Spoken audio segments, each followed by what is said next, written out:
요양보호사 TV 이기론입니다. 오늘의 요양보호사 뉴스. 오늘의 요양보호사 뉴스는 퇴사 압박학원 권고사직은 안되고 실업급여 갑질 제하의 9일자 오늘 한겨레 일면의 기사입니다. 요약하면 이렇습니다.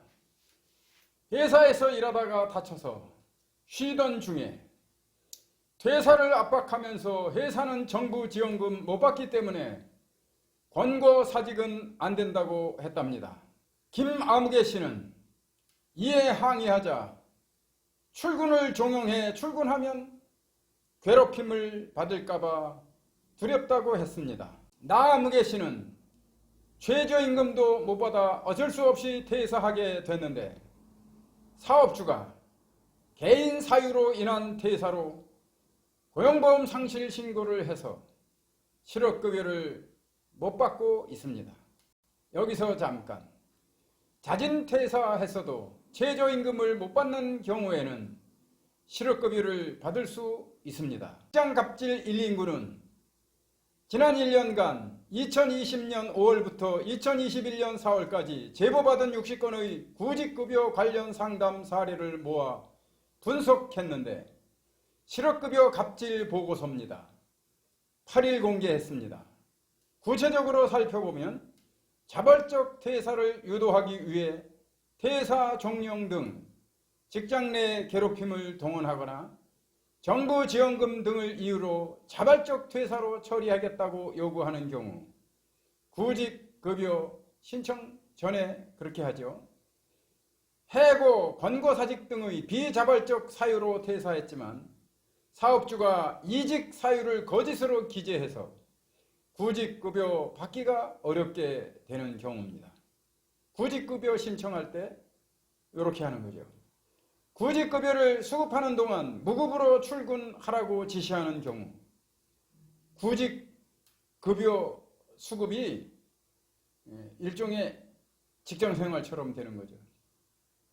이러한 현상은 일자리 안정자금, 청년 내일 채용 공개 등 정부 지원금 제도를 활용하는 영세사업장, 중소기업에서 많이 벌어지고 있습니다.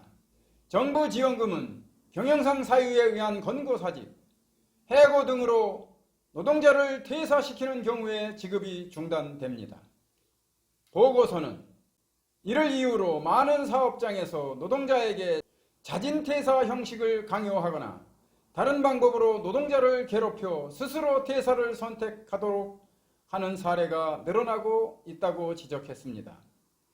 특히 보고서는 사업주만 작성 권한을 가진 이직 확인서가 구직급여 신청 단계에서 악용되고 있다고 했습니다.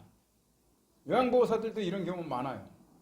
이직 확인서는 이직자의 피보험 단위 기간, 이직 전 1일 소정 근로시간, 이직 사유, 평균 임금 등을 확인할 수 있는 자료로서 노동자가 퇴사하면 사업주가 비보험 자격 상실 신고를 하면서 고용센터에 제출하게 됩니다. 보고서는 사업주가 이직자의 구직급여 수급을 방해하기 위한 목적으로 이직 확인서를 거짓으로 작성하는 경우가 많이 있다고 했습니다.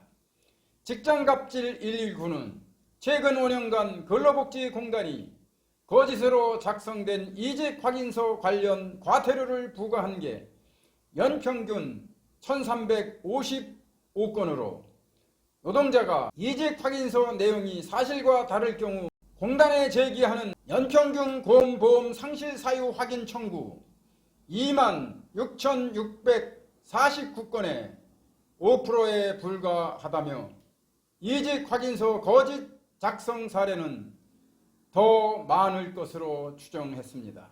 빙산의 일각이죠. 보고서는 이직 확인서 작성 권한을 노사에 균등하게 분배하고 직장 내 괴롭힘으로 퇴사하는 경우 노동자에게 있는 입증 책임을 완화하며 정부 지원금 중단 사유에 자진 퇴사 강요 등을 추가하는 방식이 시급하다고 지적했습니다. 아울러 보고서는 실업급여를 둘러싼 문제를 개선하려면 원칙적으로 비자발적 퇴사자에게만 수급 자격을 인정하는 것에서 나아가 자발적 퇴사자를 포함하는 모든 퇴사자에게 수급 자격을 인정하는 것이 가장 근본적인 해결책이라고 짚었습니다. 하지만 근본적인 해결책이라는 자발적 퇴사자에게도 수급 자격을 인정하라는 말은 말이 쉽지 요한한 일입니다. 대한민국 요양보호사 노동조합은 퇴사 후 실업급여를 신청 시 사용자가 요양시설 대표죠. 퇴사 처리하지 않는 경우가 많은데 이런 경우 실업급여 창구 담당자가 퇴사한 입증 자료를 제출했음에도 불구하고 신청을 받지 않는 창구 담당자는 권한 남용인 것입니다. 이때 그냥 가면 안 됩니다. 물러서면 안 됩니다. 실업급여 신청은 신청이지 허가사항이 아닌 만큼 신청을 받으라고 얘기하면서 만일 안 받으면 권한남용을 고소하겠다고 으름장을 놓을 수 있어야 합니다.